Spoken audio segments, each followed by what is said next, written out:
This is John Davidson, and I appreciate the opportunity to speak with you today. Here we are on the week of Thanksgiving. It is the week in November where we get together with our families and our friends as a way of saying thank you, as a way of being thankful. And I love the capacity to do this, that this isn't something that we should do just in the week, but rather something that we could do all the time. So one of the things that we coach clients on is a very powerful principle of gratitude, to appreciate what has really been given to them. And so in this audio, my plan is to share some examples and stories and some good input that will give you a chance, if you choose to take the material in and implement it, to put the practice of gratitude into high gear. First, what is gratitude? And I'm sure there are many different definitions of it, but I think gratitude is the capacity to receive. It is the capacity to receive. Receive what? Well, to receive the truth. To receive the truth of ourselves. To receive the realities that precipitate in our lives. To receive others just as they are. And of course, there are oppositions to gratitude, such as envy, or pride, or anger, or narcissism. And we all have these psychological factors. We have these emotional states. Some of us struggle more with these than the other, but they are there. These companions, these roommates that live within us, they travel with us like traveling buddies. We can treat them as teachers.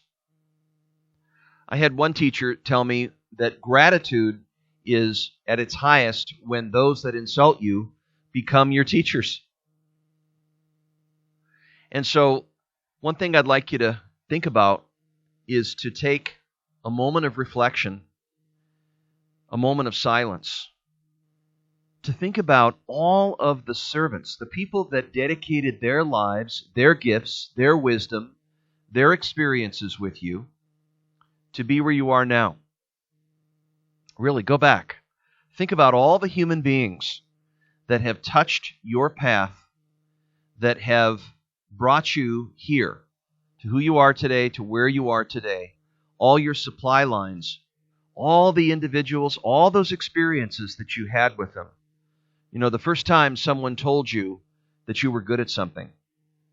I remember at 10 years old throwing a ball with a friend of my aunt who told me I was really good at throwing that ball. It was the first time that I had ever learned, other than my parents validating something of me, that I was really good at something, that I saw through his eyes value in me.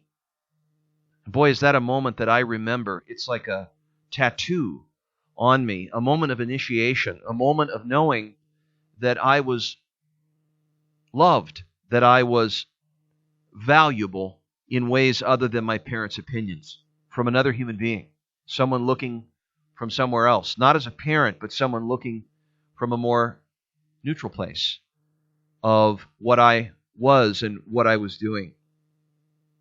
Or maybe it's those moments with individuals that picked on you. Yeah, the moments of people that didn't quite want what was best for you. And those weren't good times. But at some level, they drew compassion from you. They invited that compassion. Or they asked you to stay in good character by their gesturing. I remember being picked on by a bully who was trying to throw me on the ground and beat me up. And I was able to resist. I showed restraint in stepping into the fight. And did I want to hurt him? Absolutely. Did I feel offended? Yes. But it was a moment of accessing something in me, a certain wisdom of being pushed like that, of not trying to offend back, and not letting that person have the supply of me pushing against or tensing against those activities. I remember this individual setting me up for failures, setting up things on trees so I would fall, or setting up bike jumps when I was a kid so I would wreck and make him laugh. He was a very mean fella. But out of all that, I learned, as I look back on it, that was interesting material. And so how did I want to play that experience? Did I want to play it as a victim? Was I going to add meaning to it that maybe that at some level defined who I am? Not at all. But it was something that I could learn about how a person would operate like that. What would be the underlying structure or motive for a person to want to make someone else suffer? Because they're suffering. Because they felt beneath me. Or at some level they were insecure, and this was their only way of feeling superior or winning in life. They did their very best, even though that was not their best. And then there are other experiences, like the teacher in 11th grade who didn't flunk me when I cheated on the paper.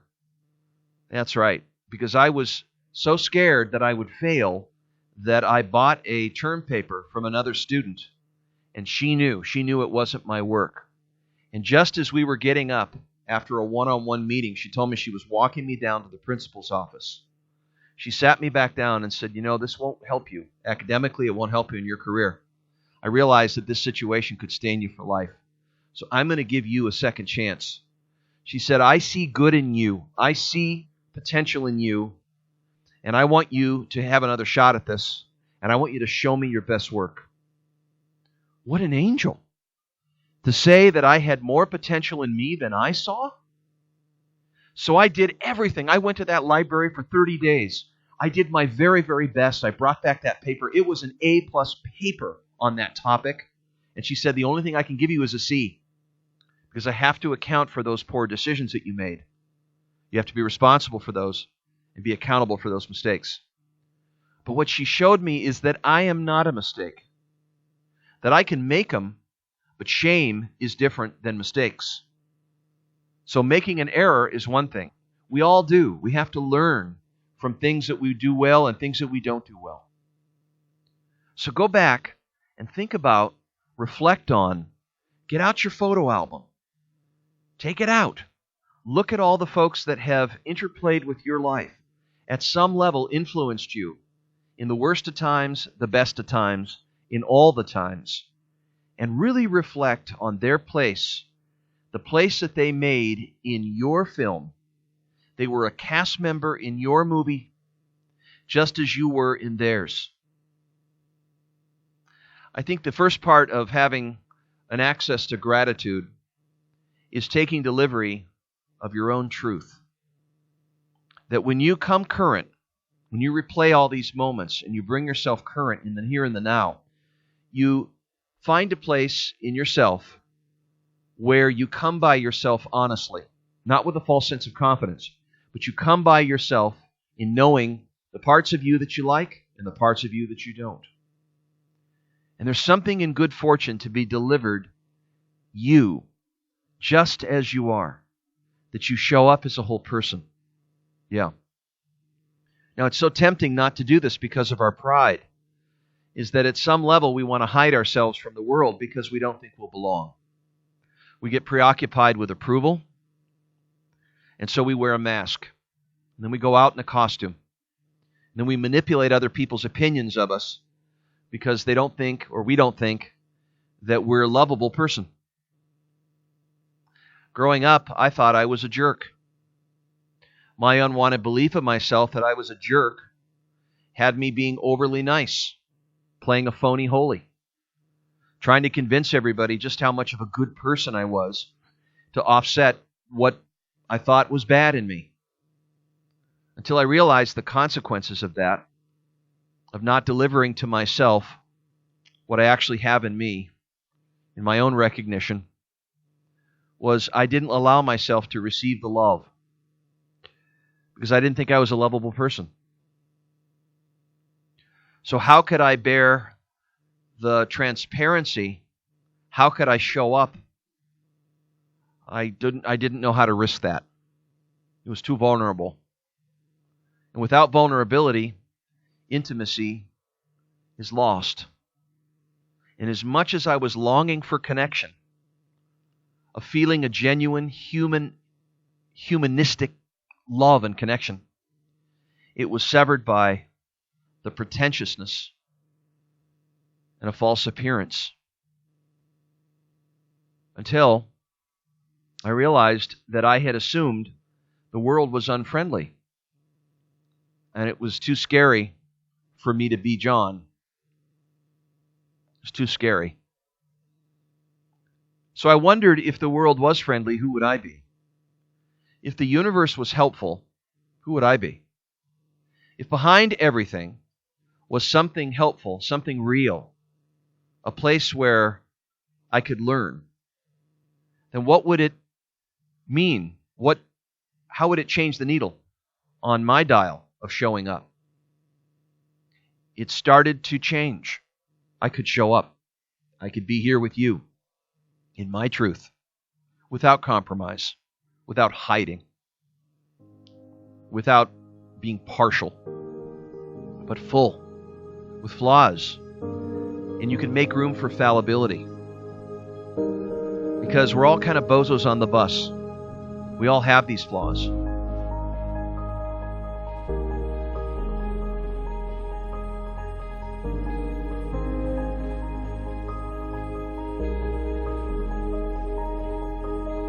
What I found was, the more that I gave myself chances to show up, to speak what's true, the more I found connections with others that were yearning to do the same, that didn't need me to think something about them, and therefore they could be with me. As I didn't need them to think something about me, I could offer myself to them. And with both of us coming out to be ourselves, to be just where we are, it felt new, energizing, animating, a quality of connection, a finer expression of being a human being, a human being. And that came with letting go of judgment, a judgment that was looking for flaws in other people because of what I disowned in me.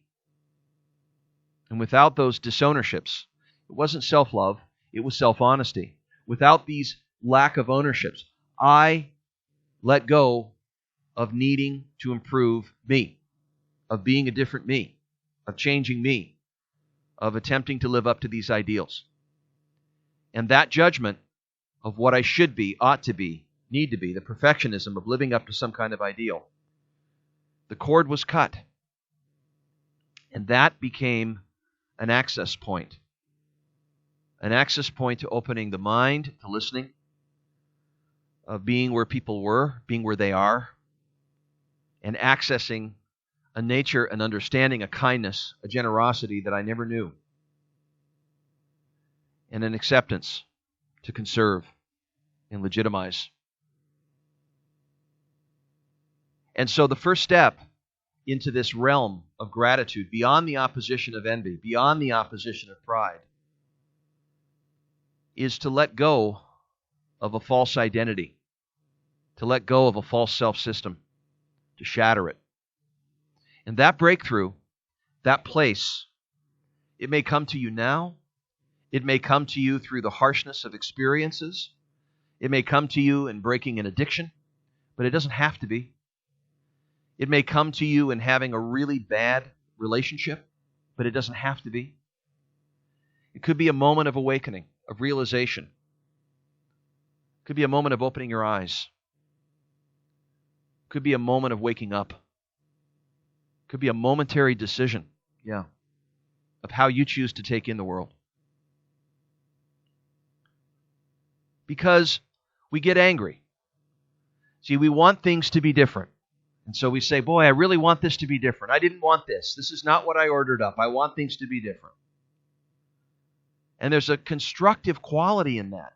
That's the good side of our anger, of wanting things to be different because of how passionate or how compassionate we are, of wanting things to change, wanting things to be better, wanting things to be this or that. But then we come into despair or depression because they don't appear to be different. So we're stuck. We can't live the life in gratitude because we regret things that we didn't let go of or regret things that we missed. So we're walking around grumpy. We're like ogres. Well, why did I get this? Well, why did I get that? Well, why did it work this way? Well, why did it work that way? As if we're entitled to something better. But when we open our eyes, when we step back and look, and we see that maybe as we look at the other, as we open our eyes to see strangers around us and those loved ones that we think we know, we must look again, see with fresh eyes. It's up to us to renew our hearts and to see the loving being that we are. And as we do, we see the other. We help others appear as we see upon them with purity, with the eyes of some quality of ourself that is just true, without an agenda, without control, without manipulating the other, but with acceptance and legitimacy. Is to appreciate what we actually have. It's a radical acceptance. And to know this, it is something we must open our hearts to. We've all had hurts. We've all had pain. We've been through a failed marriage. Or we've been let down by a friend who betrayed us. Or our parents shaped us to be a certain way they thought we should be versus who we are. We have had forced spaces in our life of people that suffered. Even when our intentions were good, our impact may not have been. And so we have this cynicism. We have these wounds where we cover them up with scabs, you know. And these wounds, they can carry themselves too far with us in the way that we treat ourselves and treat others. What do we do with these wounds? How do we have this pain? Do we pathologize it? How do we hold the space? We look for fixes. We look for good times, entertainment. We look for a drug. We look for a drink. We look for a way out of our misery, our negativity, so that we don't have to be in our body. We don't have to be in this stuff. It's like a mosquito we're trying to swat all the time. Don't come around. No, I don't want this. But when we stop, when we hold the space, and we breathe deep, and we meet what's here, it's as if our attention was soft, and we can hold the space. And I think that quality of just meeting the life that's here, welcoming it, that's a choice. It's a disposition to choose love, to choose ourselves as loving beings, to attend from who we are, deeply, naturally, to take the curriculum of life that's here, to be where we are, not where we're supposed to be or where we say our rules are telling us to be or what should matter, but rather what's here. Because the practice of seeing things just as they are is where the role of awareness comes in. And awareness brings us to gratitude. Because as we see things as they are, we begin to make sense of the story. We begin to make sense of the experience. And then we can reach out to the experience and look in it for lessons and gifts. We may see the synchronicity of it and how coincidentally it answers a question. Or as we go along and we spend more time with some of what's unfolding, we begin to get the insight of what's becoming clear and knowing the path by walking.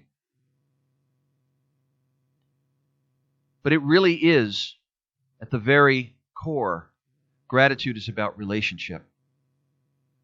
It's about appreciating the lessons that other people deliver to us, even when we don't expect them. That's right, opening the blind spots, when we could reflect and see what is in the other. Because what we might notice is that which we see in the other, we might see that they're so different. But really, when we keep looking, and look again, and look again, and look again, that's the meaning of respect. Is to look again, and look again, and look again. And as something emerges, we look again. Because peace is accessible through understanding. And as we understand, we make the choice to let something be just as it is. I can't think of I can't think of anything greater than to tell your children to be themselves and to say to them you don't want to change them in any way, but to just be who they are. What a great gift. To protect them from their own ideals, from the self-incriminating, self-aggressive rule-making that they make up from social expectations or from following what your rules are in hovering over them, but rather feeling the sense of love and legitimacy and respect that they will not be betrayed and that they will be as they are, just as they're made right now. There is no cynicism in that. There's no disconnection. There's nothing to control.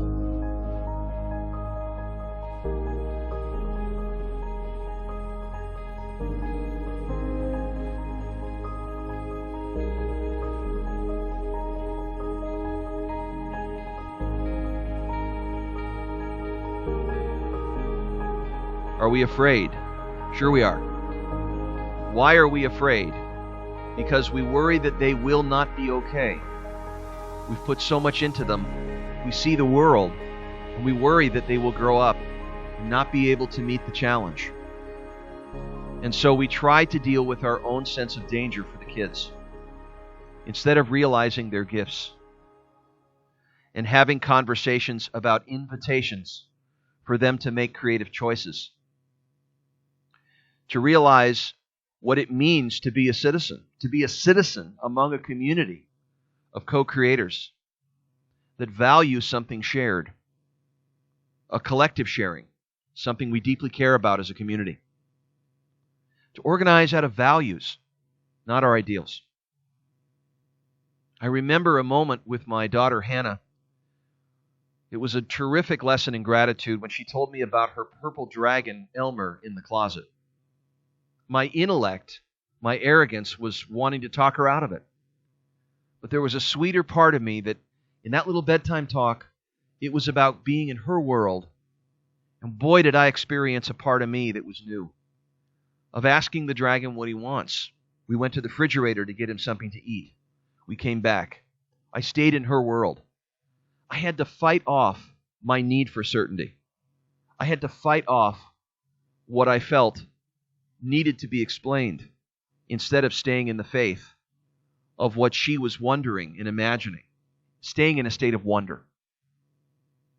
It was so beautiful to be able to stay with her story and to not try to change her story or try to make her wake up from her dream, but to be where she was.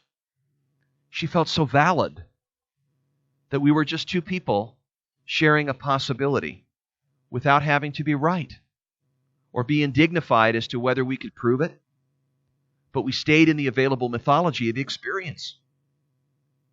It opened my heart. It changed my life to be with her in that place. So there is a divide that we can cut between ourselves and other through respect and allowing them to change us. And that night, she changed me. She changed me forever. It showed me that I can get way too caught in a first-person defense of having to defend what I think, what I believe, as opposed to where she is and what's true for her. And let her have her own experience of it. I remember hearing of a father who was nursing people in the last 3 weeks of their life. And the reason why he became a nurse was because his 12-year-old daughter had died of leukemia. And as I heard his story, he said that the moment that he let his daughter have the experience of the disease, that it was her experience to have and not his, he quit trying to make it such a way for her. He let go of her being the object of him being okay and allowing her to just move through it. He said that was the most profound change. It was the most generous he had ever felt. And he had experienced a quality in himself that was godlike because it was so genuinely giving and altruistic. It was hers to take. hers to have. And that's where he could see it from. That's where he could sense it from, because it was in him to do so. He said that moment he knew himself. He knew something in him that he hadn't known before to allow her. I can't imagine that experience of losing my daughter at 12 years old to a disease that was going to take her away. The grief and the loss, and yet the honesty and accuracy of allowing her, enrolling her in the process of having her experience as it was made for her to be there. Yes. If you've ever walked out in nature and you've seen the trees, the tall trees, the redwood trees, you can't not feel grateful. You can't not feel grateful for the sunshine in the morning, or the sunset in the evening, or the way that the stars come out. Or as you walk down a beautiful street and you sense the smell of individuals cooking, those magic moments. Or the gratefulness of the food coming out on Thanksgiving, and how beautiful it is, and how incredibly moving it is to see us as families get together in appreciation and love, to appreciate those that have touched our lives, to appreciate the life that's been given to us and all the gifts, and how helpful the world and the universe is, and how good people really are, to really open the eyes. And as we do, we see things in ourselves. We see our own nature. Because at the very basis of our realization of our living is the conservation of loving beings, of conserving ourselves to be legitimate and acceptable, just as we are. It makes room for faith and fallibility. That creating something of the future isn't predicting anything. It doesn't need mastery and competition, which lead to isolation. It's in our real humanness where the magic of gratitude prevails. It's in our heartfelt thank yous. It's the tears in our eyes when we look upon someone for everything they've done for us. It's how we let our spouses know how they've changed our lives, what role they've really had in who we are. It's the way that our families and the way that they have nurtured us, the way they have dealt us the challenges, the complexities that have really brought us into having the blessings that we do, the lessons during this short visit while we're on the planet. It is to take delivery of our wholeness, of knowing that everything is going to be okay, because we will move with the tides of life just as things unfold, just as they are, because everything the future needs is given to us in this moment. And if you could see it from that way, then there will be less trepidation and greater softness, is that you see yourself as a softened edge into the life that emerges, so that you can make sense of things, not just from what you know, but from what you've never known, from nowhere. You can make sense of things from the way your heart sees it. And you can make sense of things from the soul. Because there's one thing that will not change, and that is you are a soulful person. At the very base of it, not your personality, you have a nature underneath all of the things that you do or think, the downloading, the experiences that you bring from the past, the memories. Behind it all is much like an eye behind the eye. It's always there. It doesn't know your memory. It just sees. It senses. And it makes sense of things as they emerge. It knows that your experiences are things that can open up incredible vistas and learning as you evolve through life. It can even receive fear and learn how to be afraid. It can receive anger and learn how much you care about something. It can see your own seeing and learn from that too. It can see how you see others and still be able to cut the divide. It can melt the barriers between you and an integrated way of life, of being whole and living out a purpose and welcoming the lifelets here as a signpost of purpose to tap into your most basic goodness and access a quality of expression that's within you that is meant to be here. So, on this day and this time, take a moment of reflection, of intentional silence. Take an hour, take 30 minutes or more to quietly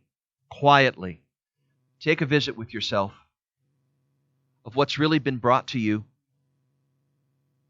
and that the oxygen that you breathe and the life that you have and the body that you're in and the senses that you have and the smell that you have and the taste that you have and all of these faculties that you have to discover and learn and evolve, these are gifts.